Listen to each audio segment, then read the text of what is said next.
దేవుని పరిశుద్ధ నామమునకు మహిమ కలుగునుగాక.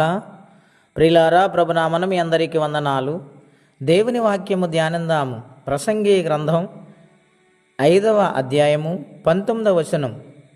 మరియు దేవుడు ఒకనికి ధనధాన్య సమృద్ధి ఇచ్చి దాని యందు తన భాగము అనుభవించుటకును, అన్నపానములు పుచ్చుకునుటకును, తన కష్టార్జితమందు సంతోషించుటకును వీలు కలగజేసిన ఎడల అతనికి ఆ స్థితి దేవుని ఆశీర్వాదం వలన కలిగినదనుకొనవలెను.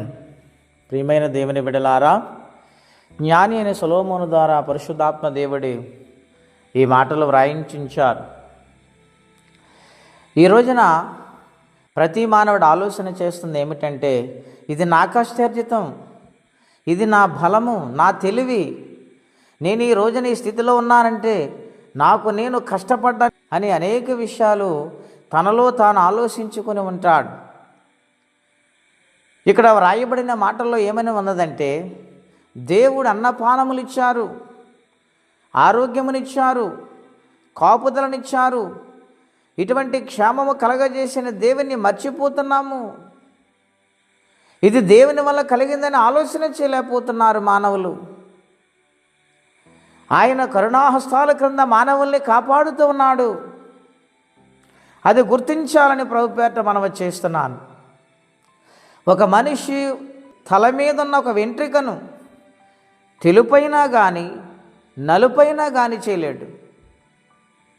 ఇదంతా దేవుని కృపండి. ప్రతి మానవుడు ఆలోచించవలసింది ఏమిటంటే, నాయన ఈ నీడనిచ్చావు, నీకు స్తోత్రం, ఈ యొక్క ఆశీర్వాదం ఇచ్చావు, నీకు కృతజ్ఞతలు అనేవారిగా ఉండాలి తప్ప నేనే అనే ఆలోచన కలిగి ఉంటే అది గర్వం అవుతుంది, అది లోబడే తత్వం అవ్వదు, అది విధేయత అవ్వదండి. గనుక దేవుడు లోబడే వారిని, వినయము గల వారిని, ప్రాణమును కాపాడే దేవుడు ఆయన. గనుక దేవుడిచ్చింది అనుభవిస్తూ దేవుడిని పక్కన పెడితే దేవుడు ఊరుకోడండి. దేవుని యొక్క సన్నిధానములో తగ్గించుకునేవారిగా, ఈ మనసులో దేవుని గురించి ఆలోచించేవారిగా ఉన్ననాడు దేవుడు ఇంకను అత్యధికముగా ఆశీర్వదిస్తారు. అదే జ్ఞాని అయిన సొలొమోను రాజుగారు మాట్లాడుతూ ఉన్నారు.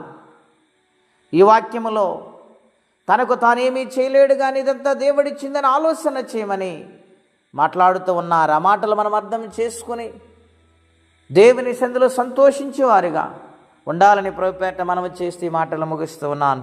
ప్రార్థన అండి. అత్యంత కృపగలిగిన దేవా, మహోన్నతమైన మీ నామం కొరకే వందనాలు. నాయన, ఉదయకాల సమయంలో మాతో మాట్లాడుతూ వచ్చారు. మాకంటూ నాయన మేము ఏదిని సంపాదించలేము, మా వల్ల ఏమీ కాదు, నీ కృప, నీ దయ వలనే నాయన నువ్వు చేసే మేలును బట్టి మిమ్మల్ని స్తుతిస్తున్నాము నాయన. దాన్ని అనుభవిస్తున్నాం, పొందుతున్నాం.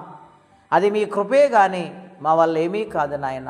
అందుని బట్టి కృతజ్ఞతాస్తుతులు చెల్లిస్తున్నాం. ఒకవేళ నేను అని పదం వస్తే గర్వానికి దారి తీస్తుందని మీరు మాట్లాడుతూ వచ్చారు.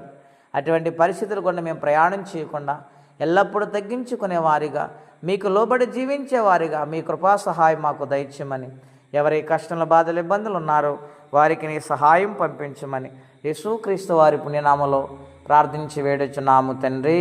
ఆమేన్. దేవుడు దీవించును గాక. ఆమేన్.